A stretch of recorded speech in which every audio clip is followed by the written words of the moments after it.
El Señor esté con ustedes. Evangelio de nuestro Señor Jesucristo según San Juan.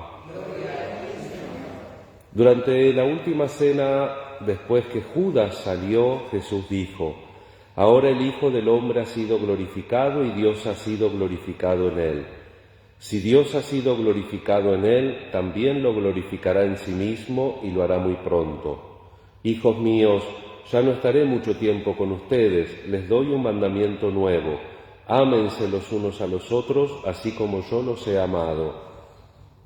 Así como yo los he amado, ámense también ustedes los unos a los otros. En esto, todos reconocerán que ustedes son mis discípulos, en el amor que se tengan los unos a los otros. Palabra del Señor. Gloria a ti, Señor Jesús. Queridos hermanos, en este quinto domingo de la Pascua, el Señor nos vuelve a hacer meditar en lo principal de la fe cristiana, que es cumplir los mandamientos, pero no cumplir los mandamientos como si fuera una simple ley, una ley que uno la puede castigar si es una transgresión grave, qué sé yo, con cárcel, o si es una contravención con una multa. No es una ley en el sentido jurídico, que inclusive, como es común en la época moderna, uno podría tener una ley que no sea conforme ni con la ley natural ni con la ley de Dios, porque se ponen 4 locos de acuerdo con algo y ya te sacan una ley. Entonces, no se trata de esa ley. Ante mejor palabra, cuando se traduce el Evangelio según San Juan, a la expresión griega entolén le ponen mandamiento. Tal vez hubiera sido mejor traducirla por mandato, pero bueno, también es confuso. Vieron que nosotros, por ejemplo, en nuestro lenguaje moderno decimos en las democracias que los gobernantes gobiernan con el mandato del pueblo, y esto hay que explicarlo realmente, ¿no? Sin meterme en politiquería, uno a veces tiene la sensación, así a grandes rasgos, que, por ejemplo, un gobierno cambia por el hartazgo del pueblo, otro gobierno que viene cambia por el hartazgo del pueblo, pero después la gente que está ahí entiende que recibió un mandato que no recibió. Entonces, como en castellano con estos problemas, mandato, mandamiento, se hacen tanto lío, uno a veces tiene que explicar en la Sagrada Escritura cuál es el sentido, lo bueno del griego, lo bueno del latín. El griego que se habla actualmente no es en Grecia, no es el griego que hablaba Jesús, o que se hablaba en época de Jesús. Algunos sostienen que Jesús hablaba griego, otros no. Lo cierto es que al ser lenguas muertas, como se les llama, son lenguas que uno sabe exactamente lo que está diciendo. No hay problema porque uno sabe exactamente. Y en la palabra entolén, cuando Jesús nos da un mandamiento, no nos da un mandamiento jurídico, sino que lo que nos está dando es una conducta, una manera de vida. Y encima la complica entre nosotros, diciéndolo cómica y realmente, porque nos lo pone difícil. Dice, ámense los unos a los otros. Bien, esto más o menos lo entendemos del Antiguo Testamento, pero agrega, ámense los unos a los otros como yo los he amado. Y ahí no nos deja margen de error, porque Él nos amó en daño propio, podríamos decir. Él nos amó entregándose. Nosotros amamos mucho, pero cada tanto pasamos una facturita, no facturita de comer, la otra de cobrar. Yo hice esto por vos, yo hice lo otro, mirá todo lo que te doy, todo lo que hice esto, hice lo otro, pedí por vos, ¿no? Y eso hacemos nosotros. Y eso Dios no hace. Fíjense los encuentros del Evangelio con los pecadores, cuando Jesús echa culpas de cosas pasadas, cuando hurga en el pasado de la gente. Tráiganme una prueba. ¿Cuándo Jesús hurga en el pasado de la gente? Nunca. No solamente no hurga no solo porque no echa en cara, sino no hurga porque lo que le interesa a la fe cristiana es que vos aceptes aquí y ahora al Señor y cambies tu vida. Por eso Jesús siempre dice, en adelante no peques más, vete y no peques más. Esto es la conversión cristiana, estar decidido, como decíamos en la formulación tradicional del pésame.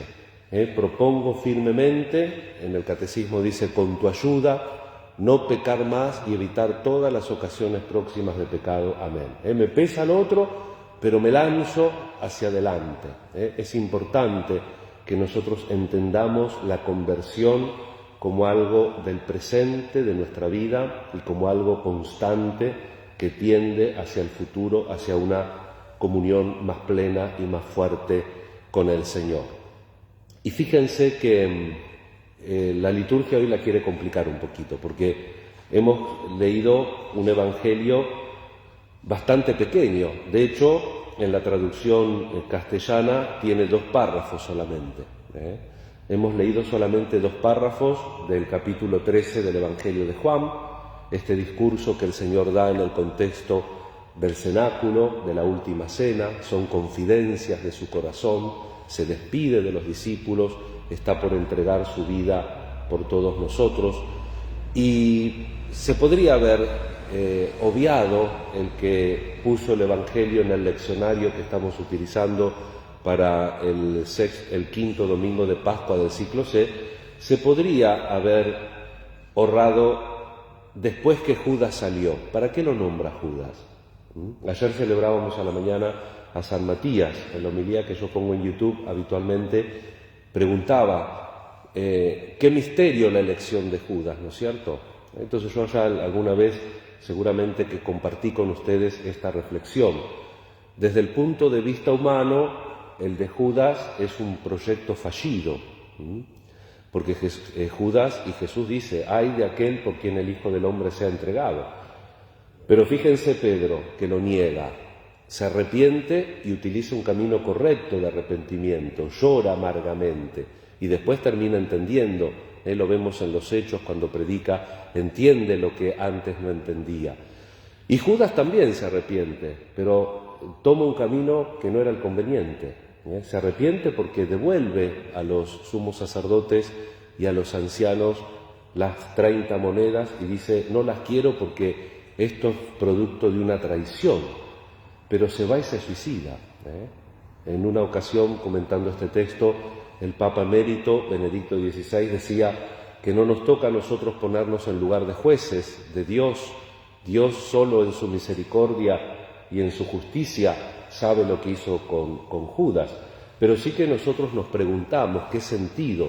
Nosotros en este amar como Jesús ama a Judas, como después Pablo va a predicar sobre la muerte de Jesús, dice, Cristo murió por nosotros cuando todavía nosotros éramos enemigos, cuando todavía éramos paganos, cuando todavía no creíamos, Cristo ya murió y por nosotros. Nosotros estamos dispuestos a dar la vida, pongámoslo así, por un Judas, entre comillas. ¿Vos darías tu vida por Judas? No nos falta mucho para tomarnos en serio el precepto ámense los unos a los otros como yo los he amado. Con una consecuencia dramática, en esto todos reconocerán que ustedes son mis discípulos, en el amor que se tengan los unos a los otros. Condición para que reconozcan nuestra fe cristiana que decimos tener y que decimos profesar es el amor. Evidentemente que en un amor de sentimentalismo, ay, lo siento acá, te quiero hasta el cielo. Y después cuando se da vuelta, lo critica. O después cuando se da vuelta, dice, todo lo que le di, mira cómo me paga. Ámense los unos a los otros como yo los he amado. El Señor nos invita y en eso está construida la comunidad cristiana, con la debilidad propia de cada comunidad cristiana. Tenemos una síntesis, en la semana lo vamos desarrollando mucho más. Recordemos siempre, digo lo mismo, pero es lo que hay, que en el tiempo pascual meditamos los Hechos de los Apóstoles, ¿no? Los domingos, así como sintéticamente. Fíjense si no será sintético que el domingo pasado teníamos a Pablo y Bernabé marchando de su comunidad. Recordemos que los Hechos de los Apóstoles, los protagonistas son Jesús, el Espíritu y la comunidad, ¿no? Rezando la comunidad, entienden que el Espíritu le pide, resérvenme a Pablo, a Saulo le decían en ese momento, y a Bernabé porque les tengo una misión, reservar, consagrar. La comunidad reza sobre Saulo y Bernabé, les imponen las manos y los mandan a misionar, y se van para el Asia, se van para Grecia, se van para Antioquía de Pisidia. Ellos estaban en Antioquía de Siria. Antioquía de Pisidia queda en lo que hoy es Turquía. Van a Licaonia, Derbe, Listra, etc. Y hoy vuelven. El domingo pasado se iban, hoy vuelven. Una semana, ¿no? ¿Cuánto pasó en la vida real? 4 años, del 44 al 48. Pero bueno, la acción del Espíritu, vuelven con mucho fruto. Vemos también cómo las comunidades judías por las cuales ellos empezaban la predicación, habitualmente ellos elegían a los coordinadores, a los jefes de la comunidad, a los ancianos, y vemos cómo el Espíritu a través de los apóstoles eligen ellos. Dice que Pablo y Bernabé establecieron apóstoles, después de orar y de ayunar.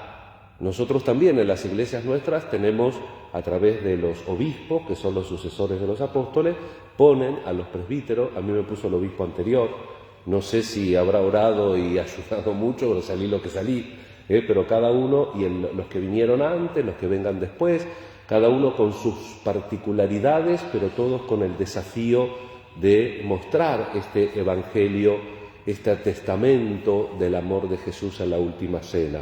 Les doy un mandamiento nuevo: ámense los unos a los otros como yo los he amado. Y esto lo tenemos que aceptar individualmente y lo tenemos que vivir en la comunidad. Y termino, vieron que dejé abierta una ventana, vamos a ver si la puedo cerrar. La reflexión sobre Judas, le decía que era un proyecto humanamente, entre comillas, porque no sabemos lo que Dios ve atrás, que ve mucho más que nosotros, humanamente fallido. Pero sin embargo, si Jesús lo tuvo con sus discípulos, si Jesús lo tuvo hasta el momento de la última cena, es por algo. Y también nosotros vemos cómo también el cristiano, dando su sí, aceptando la presencia de Jesús y el mandamiento del amor de Jesús en su vida, también en la comunidad tiene una función de complemento y de continuidad. Por eso ayer a la mañana, en la festividad litúrgica de San Matías, leíamos los hechos, cómo fue elegido Matías. Dice, es necesario que sea ocupado el lugar del que se perdió, de Judas. Entonces echan la suerte, el Espíritu elige a San Matías y San Matías completa el número de los 12, las 12 tribus de Israel, el antiguo pueblo, los 12 apóstoles, el nuevo pueblo de Dios que es la Iglesia, la continuidad del nuevo pueblo de Dios en los 12 apóstoles y en la Iglesia.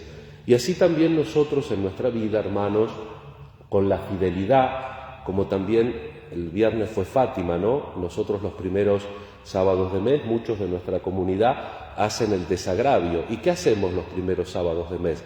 Pedimos por las personas que ignoran a Dios, por las personas que no quieren convertirse o que no pueden convertirse, y nosotros ofrecemos y rezamos por esas personas. Bueno, eso mismo es la tarea que de alguna manera hace Matías. Termina, lleva a cabo, cumple, repara lo que no pudo hacer Judas. Entonces, ese proceso, entre comillas, fallido de Judas es completado por Matías. Y así también nosotros en nuestra vida cristiana, en la medida que queremos ser mejor, que queremos tomarnos en serio la palabra de Dios, de tratar de vivirla concretamente en nuestra vida, también nosotros ayudamos a reparar otros proyectos fallidos que solo Dios en su misericordia conoce. Nosotros también conocemos proyectos fallidos, tal vez en nuestra propia vida y en la vida de los prójimos que tenemos cerca, pero a veces nosotros somos muy parciales, porque actuamos por interés o actuamos porque tenemos una visión acotada o actuamos porque tenemos esperanzas o frustraciones que nos han marcado en la vida y en el modo de interpretar la vida. Pero Dios no, Dios tiene una visión general, Dios tiene la verdadera visión de amor, de querer que todos nos salvemos y también de querer que todos de verdad tengamos la fuerza, el valor y la constancia de tomar en serio nuestra vida y de transformarla a la luz del Evangelio.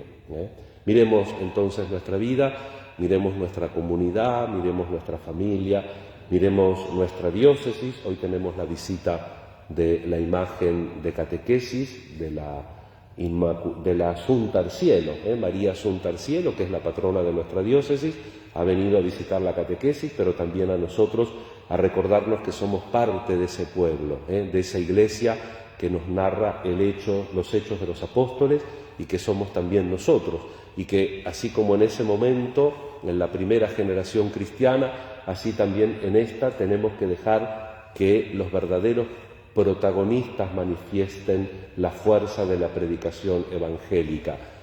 Jesús, el Espíritu y la comunidad, y nosotros personalmente dando nuestro sí y aceptando este mandamiento del Señor. Encomendamos por medio de María todas nuestras necesidades, todas nuestras preocupaciones, la salud de nuestros enfermos, la paz en el mundo, y le pedimos al Señor poder dar un testigo, ser testigos de verdad de su amor. En esto, dice Jesús, todos reconocerán que ustedes son mis discípulos, en el amor que se tengan los unos a los otros. Amén.